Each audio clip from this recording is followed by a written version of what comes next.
عملیات کو خیلی دفتر پرست دورا با ای بچه تو چی بازیقی؟ چی گم شده گه سینو؟ یکم پرابلما داری؟ یو که یکم کس قرض داری؟ سوزی دلم کجایی؟ وای وای وای ای عاشقک گپ سری عاشقی نرفته سه پگه زادروز دارم خیلی زودروز داره خیلی خرسندی که چی خطای خیلی زیق گرفته زیق زورای میگو کینه عاشق تماشا کنی آمی نه غالب جان 1 سال پیش در همین روز زادروز ما اویلم جدا داشته بودم و روم 1 سال میشه که دخترچه ها ندیدم نشانم نمیتیم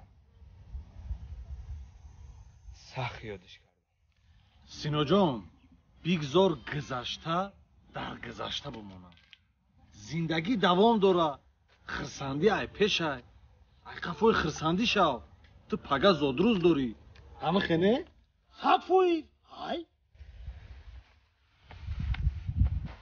شما ای درد نمیفهمید ما ای درد قطع شناسیم پروستا تر از زیق دیدن نمیخوایم هم خنه؟ سینو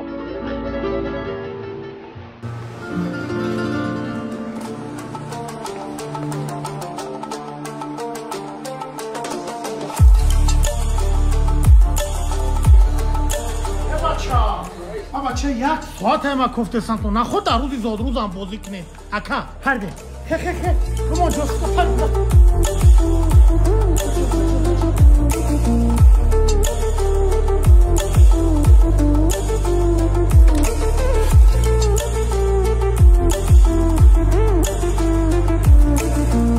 در روزی زادروزی هم ایده بخند دیگه 24 ساعت ویقی نکن بچه ها شما یه همینو توز ممنون بسیار ممنون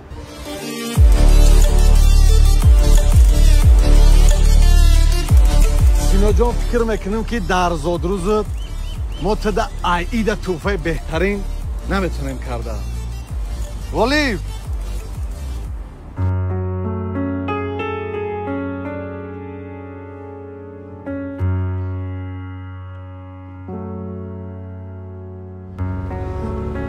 دادا شدیدی